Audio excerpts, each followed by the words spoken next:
بسم اللہ الرحمن الرحیم۔ اپنے چینل میں خوش آمدید کہتے ہیں۔ ہم امید کرتے ہیں کہ آپ خیریت سے ہوں گے۔ السلام علیکم محترم ناظرین۔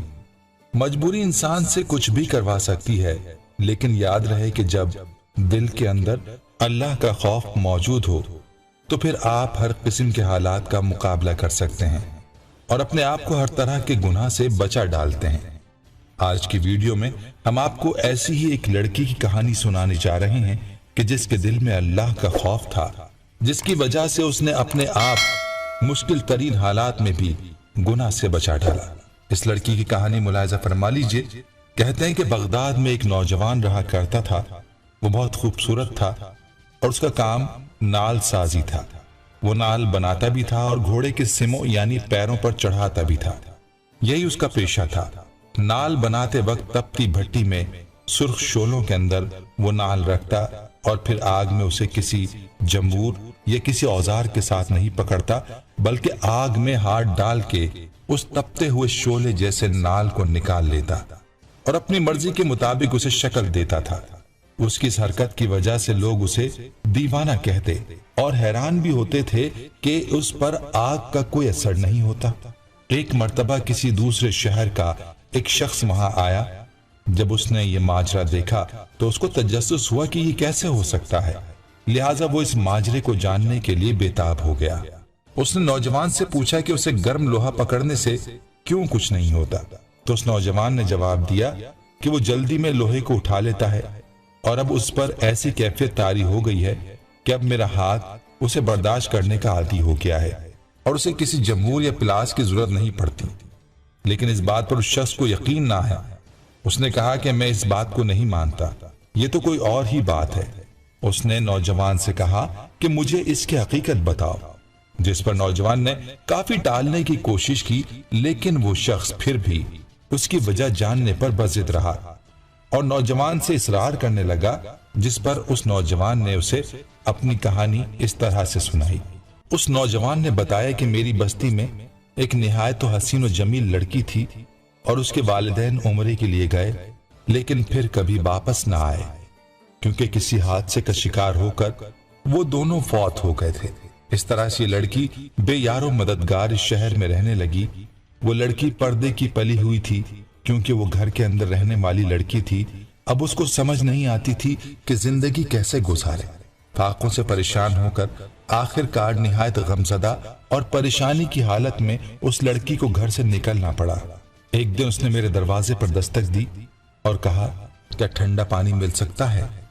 میں نے کہا ہاں، اور اندر سے اس لڑکی کو ٹھنڈا پانی لا کر پلایا۔ اس لڑکی نے کہا، خدا تمہارا بھلا کرے۔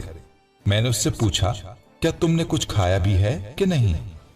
اس لڑکی نے کہا، میں نے کچھ نہیں کھایا۔ میں نے اس سے اکیلے اس طرح پھرنے کی وجہ پوچھی تو اس لڑکی نے اپنے اوپر گزرا سارا واقعہ سنا ڈالا اور کہا کہ مجھے سمجھ نہیں آتی کہ زندگی کیسے بسر کروں۔ میں نے اس سے کہا، تم شام کو یہیں میرے گھر آ جانا، میرے ساتھ کھانا کھانا، میں تمہیں بھی کھانا کھلاؤں گا۔ وہ لڑکی چلی گئی۔ اس نوجوان نے بتایا کہ میں نے اس کے لیے کھانے میں اچھی اچھی چیزیں تیار کی۔ وہ بے آسرا لڑکی مجھ پر اعتبار کرتے ہوئے شام کے وقت میرے گھر آ گئی اور میں نے کھانا اس کے آگے رکھ دیا۔ جب اس لڑکی نے کھانے کے لیے ہاتھ آگے بڑھایا تو میں نے دروازے کی چٹخنی چڑھا دی اور میری نیت بدل گئی، کیونکہ وہ لڑکی حد درجے کی خوبصورت تھی اور یہ میرے لیے انتہا درجے کا ایک آسان موقع تھا، اور ایک نوجوان خوبصورت لڑکی میری دسترس میں تھی۔ جب میں نے دروازے کی چٹخنی چڑھائی تو اس لڑکی نے پلٹ کر دیکھا اور اس نے کہا کہ میں بہت مایوس اور بے یار و مددگار ہوں، میرا اس دنیا میں کوئی سہارا نہیں ہے، مجھے میرے فاقوں نے گھر سے نکلنے پر مجبور کیا تھا۔ وہ بہت گھبرائی ہوئی تھی۔ اس نے مزید کہا، اے میرے پیارے بھائی، تو مجھے خدا کے نام پر چھوڑ دے۔ وہ نوجوان کہنے لگا، میرے سر پر برائی کا بھوت سوار تھا۔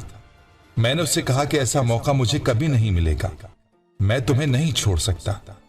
اس لڑکی نے مجھ سے کہا کہ میں تمہیں خدا اور اس کے رسول کے نام پر درخواست کرتی ہوں کہ میرے پاس سوائے میری عزت کے کچھ نہیں ہے، اور ایسا نہ ہو کہ میری عزت بھی پامال ہو جائے اور میرے پاس کچھ بھی نہ بچے، اور پھر اس حالت میں اگر میں زندہ بھی رہوں تو میں مردوں ہی کی طرح جیوں گی۔ اس نوجوان نے بتایا کہ لڑکی کی یہ بات سن کر مجھ پر عجیب کیفیت طاری ہو گئی۔ وہ برائی کا بھوت جو مجھ پر سوار تھا اب اتر چکا تھا۔ میں نے دروازے کی چٹخنی کھول دی اور دست بستہ اس کے سامنے کھڑا ہو گیا اور کہنے لگا مجھے معاف کر دینا۔ میرے اوپر ایک ایسی کیفیت گزری تھی جس میں اپنے ہوش و حواس کھو بیٹھا تھا، لیکن اب وہ کیفیت دور ہو گئی ہے۔ تم شوق سے کھانا کھاؤ اور اب سے تم میری بہن ہو۔ یہ سن کر اس لڑکی کی جان میں جان آئی۔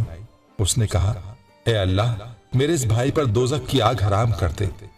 یہ کہہ کر وہ رونے لگی اور اونچی آواز میں روتی ہوئی کہنے لگی اے اللہ نہ صرف دوزخ کی آگ حرام کر دے بلکہ اس پر ہر طرح کی آگ حرام کر دے۔ نوجوان نے بتایا وہ لڑکی تو یہ دعا دے کر چلی گئی۔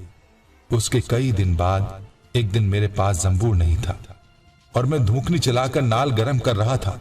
میں نے زنبور پکڑنے کے لیے ہاتھ بڑھایا تو وہ دہکتے ہوئے کوئلوں میں چلا گیا، لیکن میرے ہاتھ پر کوئی اثر نہ ہوا۔ میں حیران ہوا اور پھر مجھے اس لڑکی کی وہ دعا یاد آئی اور تب سے لے کر اب تک میں اس دہکتی آگ کو آگ نہیں سمجھتا بلکہ اس میں سے جو چاہے بغیر کسی ڈر سے نکال لیتا ہوں۔ ناظرین اسی لیے تو نہیں کہتے کہ مظلوم کی دعا سے بچو، کیونکہ اس کے اور اللہ کے درمیان کوئی پردہ حائل نہیں ہوتا۔ جیسے اس کی بد دعا لگتی ہے ایسے ہی اس کی دعا میں بھی اثر ہوتا ہے۔ یہ اس مظلوم لڑکی کے دل میں اللہ کے خوف اور اس کی دعا کا ثمر تھا کہ اس نوجوان پر دنیا میں بھی آگ اثر نہ کرتی تھی۔ ناظرین ہم یہ امید کرتے ہیں کہ آپ کو ہماری آج کی یہ ویڈیو ضرور پسند آئی ہوگی۔ اگر آپ کو ہماری آج کی یہ ویڈیو پسند آئی ہے تو آپ سے گزارش کرتے ہیں کہ آپ ہمارے چینل معلومات ٹیوب کو ضرور سبسکرائب کر لیں اور ساتھ ہی لگے بیل کے بٹن کو بھی پریس کر لیں تاکہ آپ کے پاس ہماری آنے والی مزید معلوماتی ویڈیوز کا نوٹیفیکیشن بر وقت ملتا رہے۔ سبسکرائب کے ساتھ ساتھ ہماری ویڈیوز کو لائک بھی کریں اور اپنی قیمتی رائے کا اظہار کمنٹس میں ضرور کریں۔ محترم سامعین ہم یہ واقعات اور معلومات آپ تک پہنچانے میں بہت ہی احتیاط سے کام لیتے ہیں۔ اس کے تصدیق شدہ ہونے پر پوری توجہ دی جاتی ہے۔ اگر کسی جگہ آپ کو شریعت یا حقیقت کے خلاف محسوس ہو تو فوراً ہمیں کمنٹس کے ذریعے آگاہ کریں۔ اگر ہمارے کام میں کچھ اچھا لگے تو تب بھی آپ ہمیں ضرور آگاہ کریں، ہمیں کمنٹس کریں تاکہ ہماری ٹیم کی داد رسی ہو۔ ناظرین ہمارے چینل کو اسی طرح سے دیکھتے رہیے، ہم پھر حاضر ہوں گے ایک نئے ٹاپک کے ساتھ۔ اللہ تعالیٰ آپ کا اور ہمارا حامی و ناصر ہو، آمین۔